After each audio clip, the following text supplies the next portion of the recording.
You have now entered the championship mindset. I want you to join us on a journey of excellence, let go of your fears, and reach the best you. That's what we're doing on a daily basis, and that's the championship mindset. That's the essence. Workplace stress. And as I was developing the 100-day challenge, workplace stress had just kind of infected the way I communicated with people. And I think my relationship with my wife, the communication with my wife at that time was really at a low point, as both my workplace stress and her workplace stress put us in a mentality where we kind of gave ourselves the ability to come home not at our best for our partner. I'm tired, so I'm going to interact with my loved ones from a place of tiredness. I'm frustrated because I had these things going at work, so I'm going to communicate with my partner with frustration. I'm going to communicate with myself with frustration and defensiveness. These are patterns that we get into unintentionally, but then we become used to them. And when we become used to something, we kind of enjoy it. That's profound.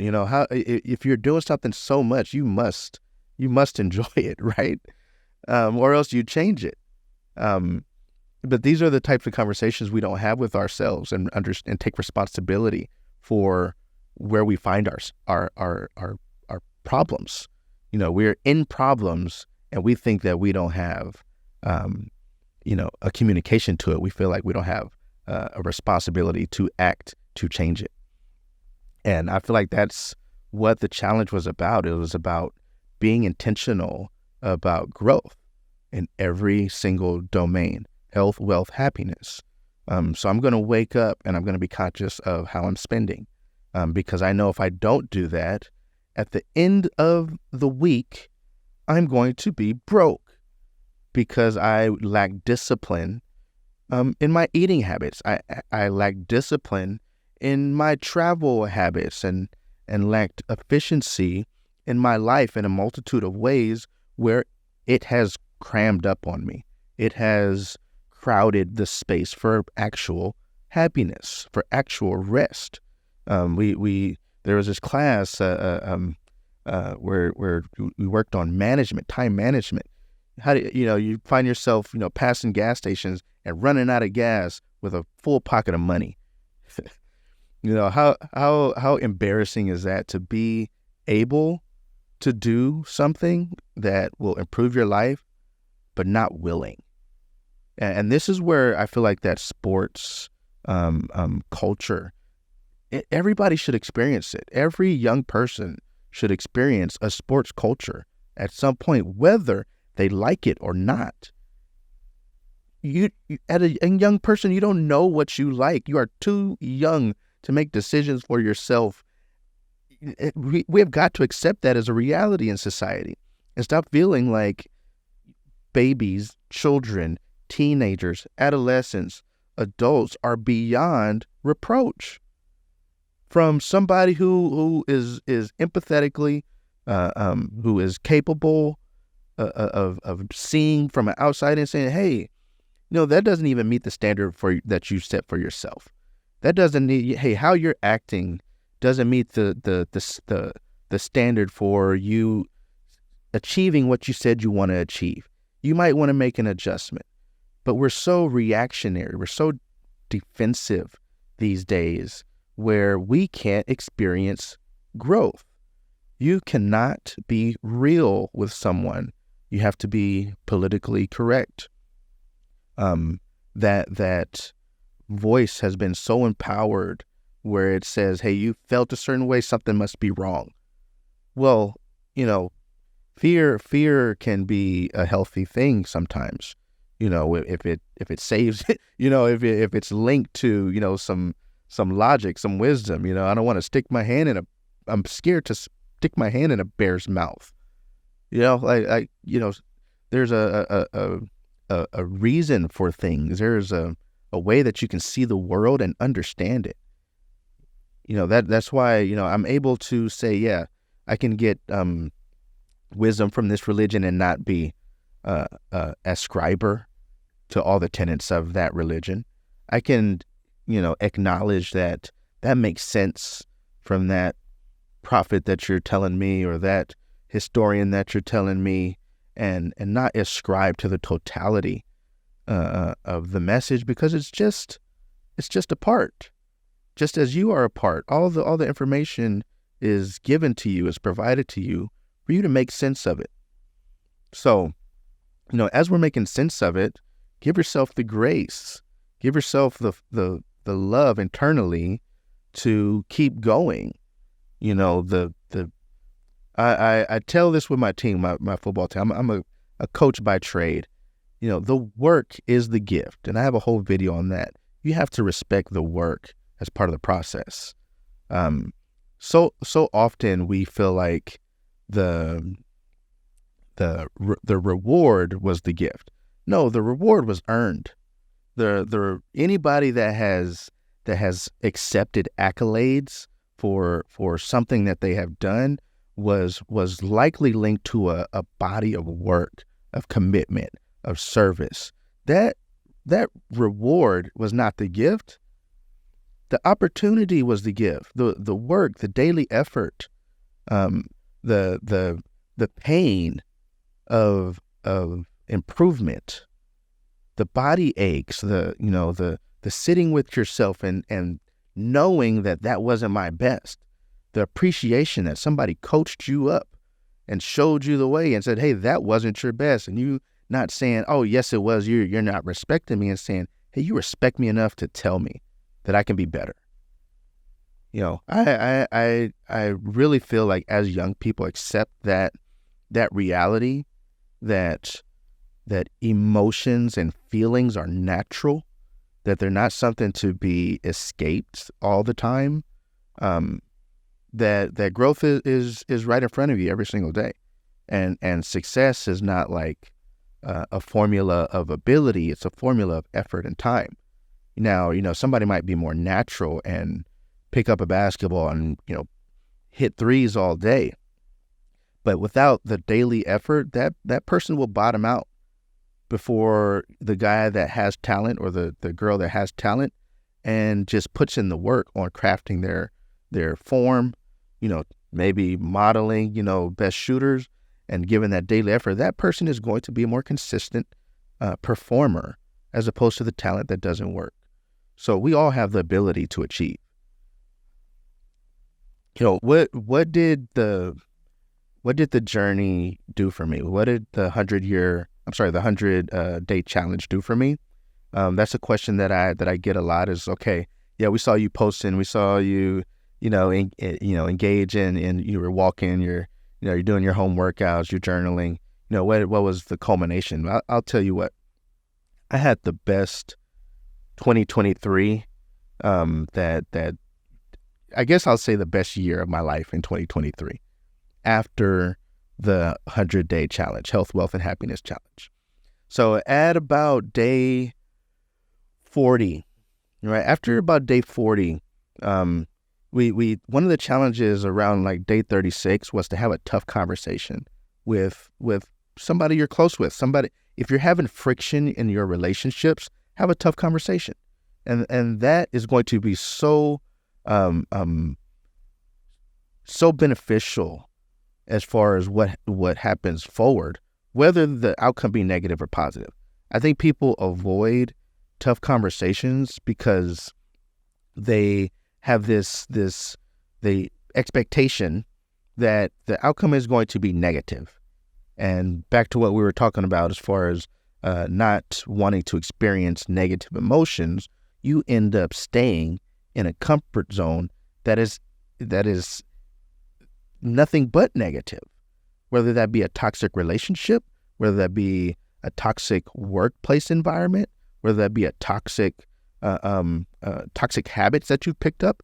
And so you are so tied in to the comfort of the detriment, that you will remain there instead of having a serious conversation and experiencing failure without internalizing failure.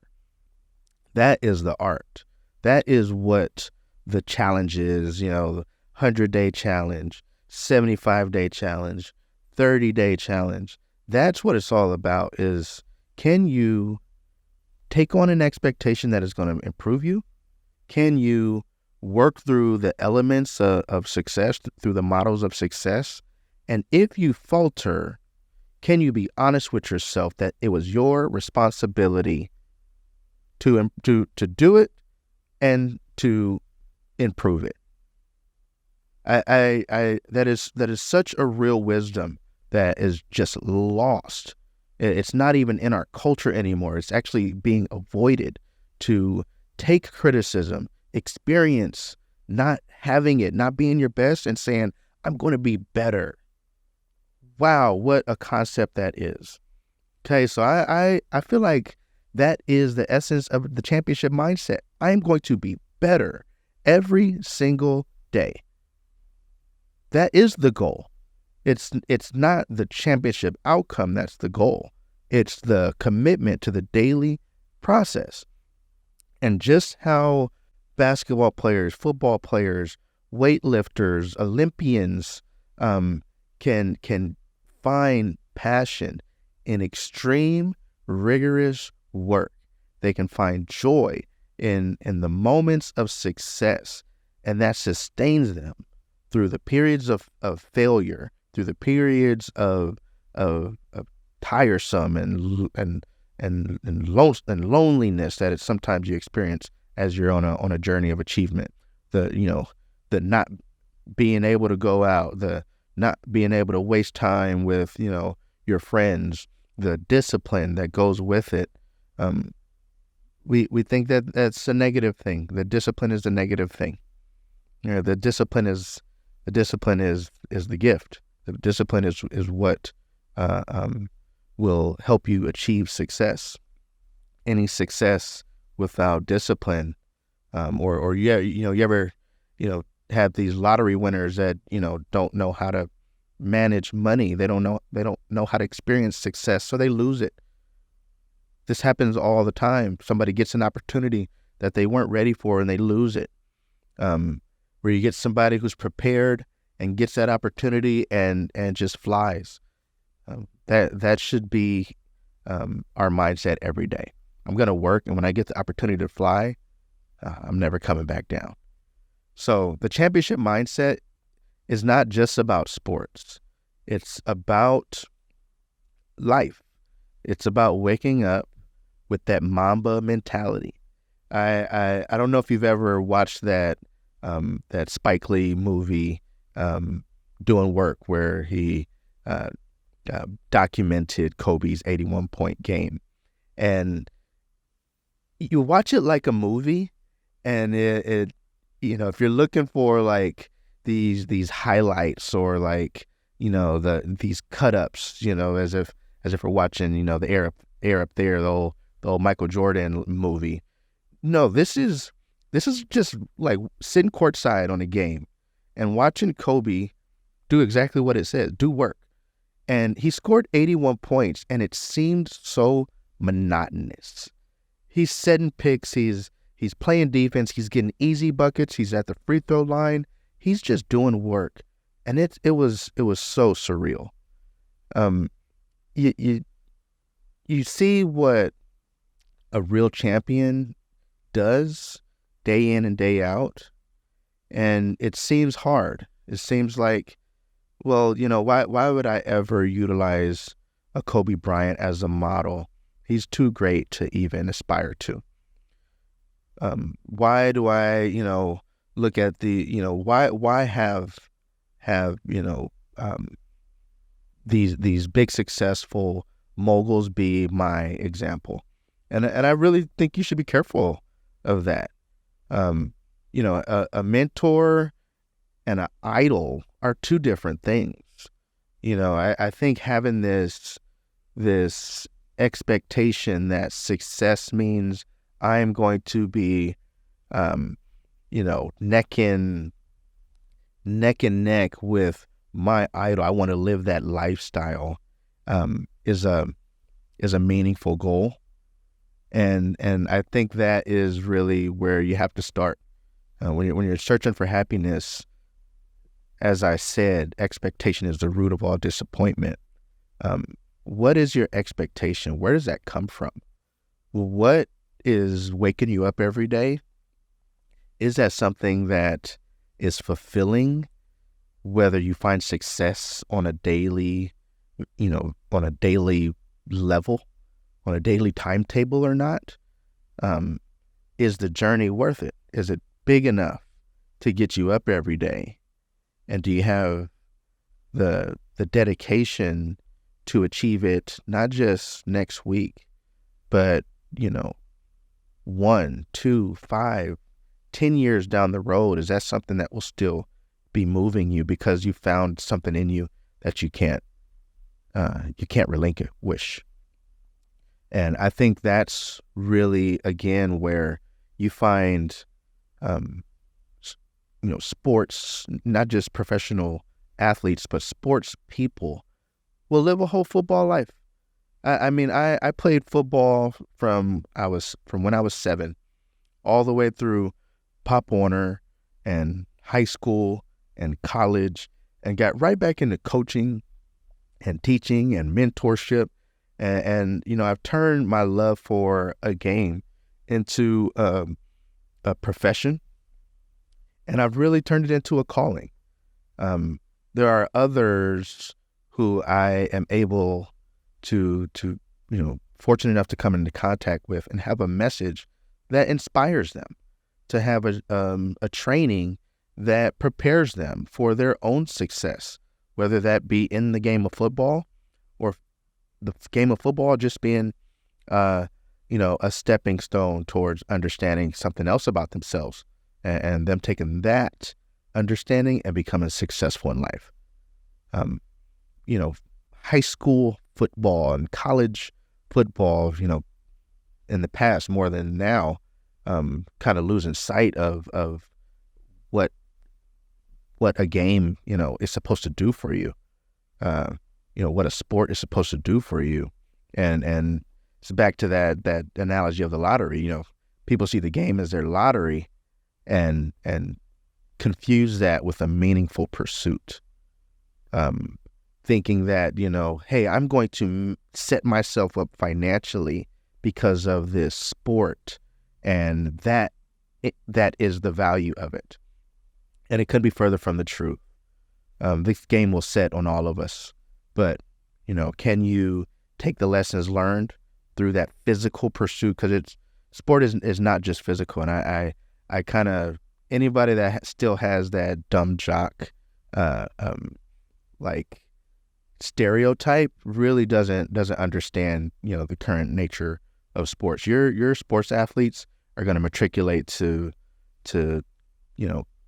the next level, whether that be, elementary to high school, with better academic sense. They're going to matriculate to college at a higher rate than your general education student. They're going to have higher GPA. They're just ingrained towards success, and they have coaches and administrators that are pushing them to say, hey, keep your grades up, keep your lifestyle in order, keep your character, shaping up in a way that you're gonna be a positive impact on those around you. So the dumb jock really just, it's not a stereotype that still holds water. So coaching and mentorship in sports is a very profound venture that I've just could never let go from the moment I transitioned from being on the field to the sideline. And to be able to see that wide-eyed student athlete that wants to be great, and to be able to give that student athlete a path to greatness, and to actually experience that